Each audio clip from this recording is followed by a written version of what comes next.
Hi hello வணக்கம் நண்பர்களே. இன்னைக்கு நம்ம வீடியோவில் எதை பற்றி பார்க்க போகிறோம் அப்படின்னா,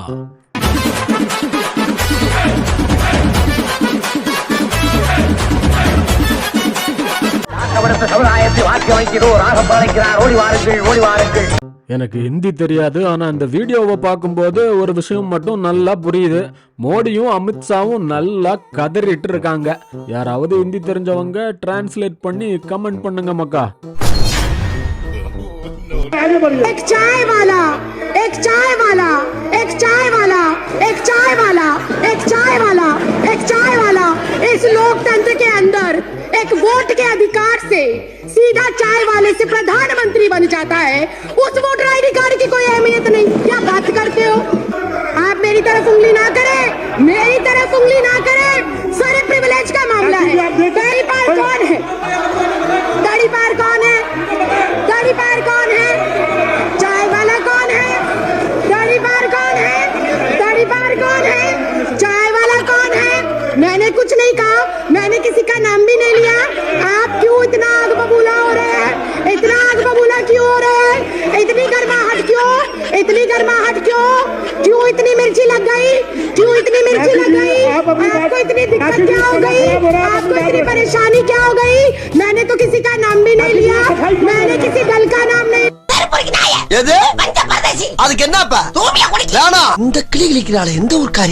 இத முருகர் பக்தர்கள் மாநாடுன்னு எல்லாம் சொல்ல முடியாது.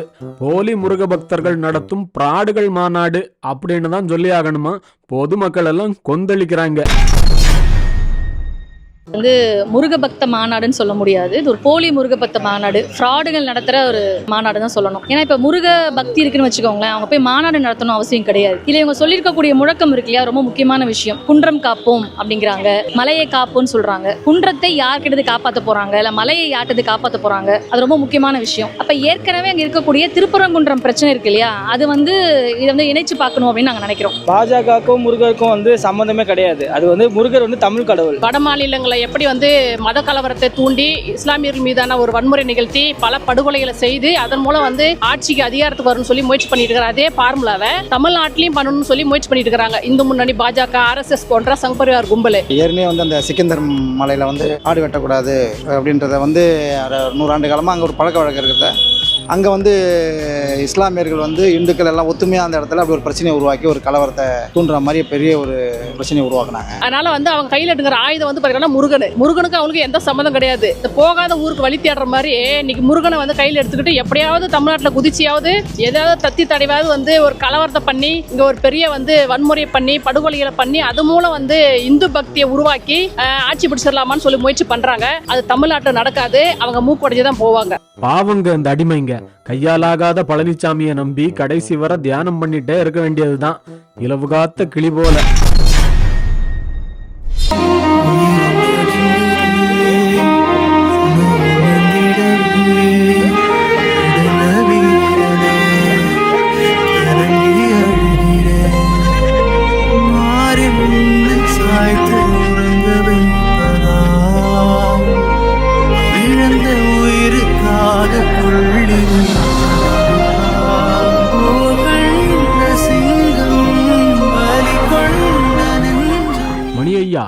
ஐயா இது பாஜகவுக்கு என்ன சொல்லி ஓட்டு கேட்பீங்க அப்படின்னு எடப்பாடிய கேள்விக்கு மேல கேள்வியா கேட்டு செருப்பால அடிச்சிருக்காரு.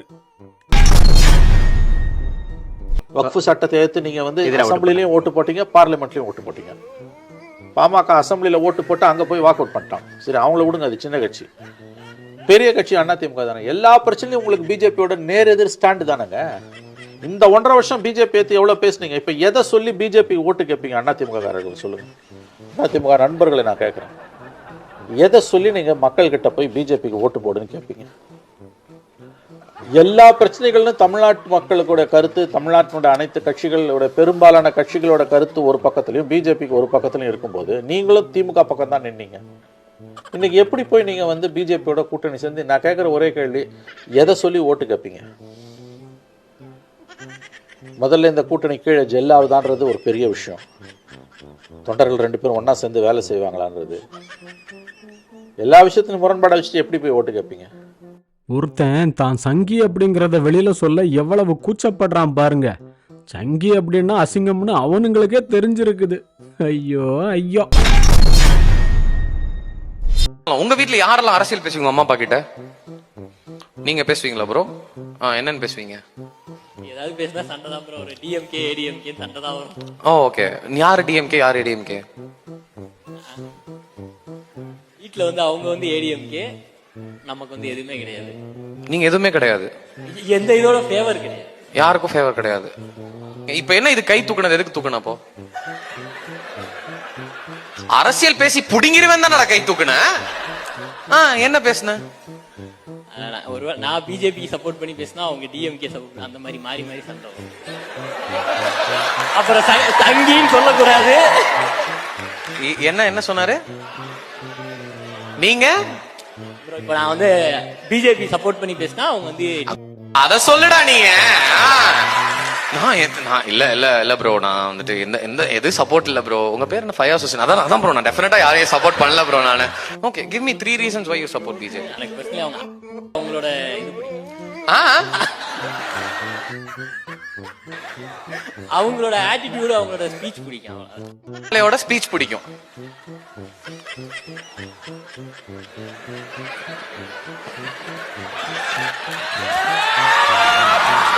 இந்த மதவாத சங்கி பயலுக தமிழ்நாட்டுல காலூன்ற முடியாம இருக்கிறதுக்கு நம்ம தமிழ்நாட்டு மக்களோட படிப்பறிவும் மிக முக்கியமான ஒரு காரணம்ங்க. தமிழ்நாட்டு அரசியல் களத்துல வந்து வியூக வகுப்பாளர்கள் சந்திக்கக்கூடிய மிகப்பெரிய சவால் என்ன? தமிழ்நாட்டு மக்களுடைய தெளிவு. மற்ற இடங்கள்ல நீங்க வந்து மக்களை ஈஸியா மேனிப்புலேட் பண்ணலாம். அந்த மாதிரி தமிழ்நாட்டு மக்களை நீங்கள் மேனிப்புலேட் பண்ண முடியாது. ஒரு ஃபேக் வீடியோவை நீங்கள் யூபியிலையோ மகாராஷ்டிராலையோ போட்டால் அது வந்து உடனே வைரல் ஆகிடுது. ஆனால் தமிழ்நாட்டில் போட்டிங்கன்னா ப்ரோ இது வந்து 2010 மத்திய பிரதேசில் எடுத்தது அப்படின்னு அடுத்த 5வது நிமிஷம் ஒருத்த கமெண்ட் போடுவான் கீழே. ஸோ இது வந்து ஒரு ஃபேக்ட் செக்கிங் டீம் பண்ணணும் அப்படின்லாம் அவசியம் இல்லை. நம்மளுடைய யங்ஸ்டர்ஸ் வந்து அந்தளவுக்கு விவரமான ஆட்களாக இருக்காங்க. இது அதாவது இந்த ஃபேக் நியூஸை பரப்பணும், அது மூலமாக பயனடையணும்னு நினைக்கிற ஆட்களுக்கு இது மிகப்பெரிய ஹேர்டில். மரம் ஏறுறதுக்கு ஏணி வச்சதெல்லாம் கூட விட்டுறலாம்ப்பா. ஆனா பனை ஓலையில 2 பக்கமும் இருக்கிற முள்ளையெல்லாம் செதுக்கி சேவ் பண்ணி எடுத்துட்டு உட்கார ஏதுவா அந்த கீட்டையெல்லாம் மடிச்சு கட்டி விட்டு போய் உட்கார்றதெல்லாம் வேற லெவல் ப்ரோ. இதுக்கு பனைமரத்தை படுக்க போட்டு மேலே ஏறி இருக்கலாம்.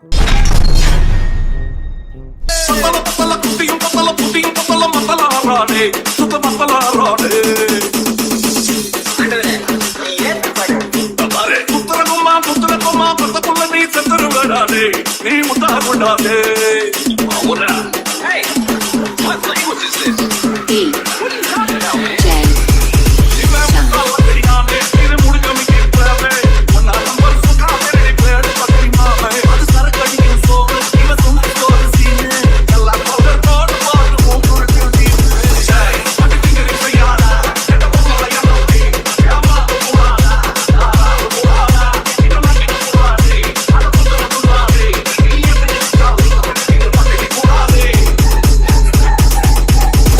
திருச்செந்தூர் ஆண்டவனே வேல் முருகா. ஓட்டு முதல்ல யாருக்கு சொல்லு? என்ன கேட்ட? ஓட்டு யாருக்கு? பொறுமை சாமி, பொறுமையா கடப்பிடிங்க. அறியாப்புல தெரியாம கேட்டான். ஆமா நீ யாரு? நாம அரசியல் சூப்பர் ஸ்டார். அப்பா 1000 பேர் பாஜகல இணைய இருந்த நிகழ்ச்சியில 100 பேர் கூட வரலையாம்பா. தமிழ்நாட்டு பாஜகவோட நிலைமை இதுதான். இந்த கட்சி கூட கூட்டணி சேர்ந்து தான் ஆட்சியை பிடிக்க போகிறாராம் பாதம் தாங்கி நம்ம பழனிசாமி.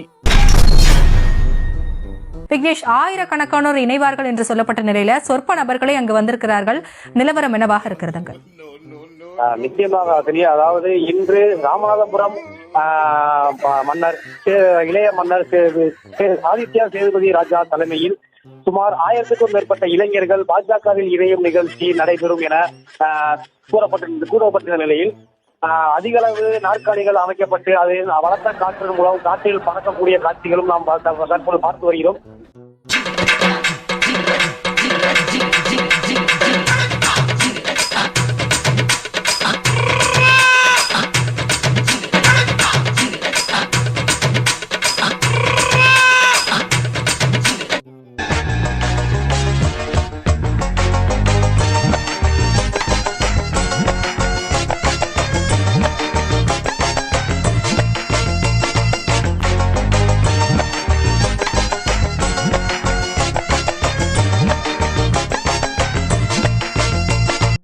அதாவது ஆடு மாடுகளிலிருந்து வர்ற பால், பனம்பால், தென்னம்பால், ஈச்சம்பால், அது மூலிகை சாரா இல்லை, அதை மட்டும் பேசு. கள்ளிப்பால் கூட தான் மூலிகை சாறு, அதுக்குன்னு குடிக்கவா முடியும்?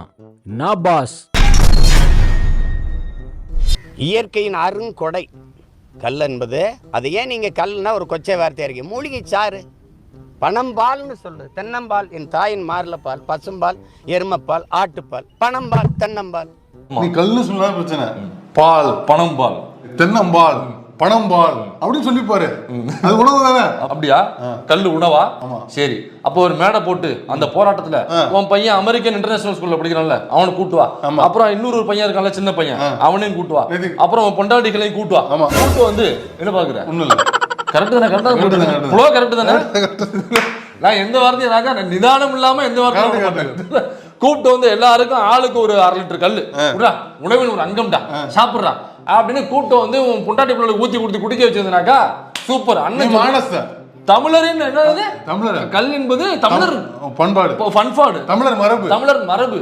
கல் என்பது உணவின் ஒரு அங்கம். அப்ப கல் அப்படிங்கிறது உணவின் ஒரு அங்கம் கிடையாது. கல் என்பது உணவு கிடையாது. கல் என்பது சரக்கு. That's all your honour. Thug life thug லைஃப்ங்கிறாங்க. அது என்னடா தக்கு லைஃப்னு நானும் ரொம்ப நாளா சிந்திச்சிருக்கேன். நம்ம சுகி சிவம் ஐயா ஒரு தக் லைஃப் சொல்றாரு.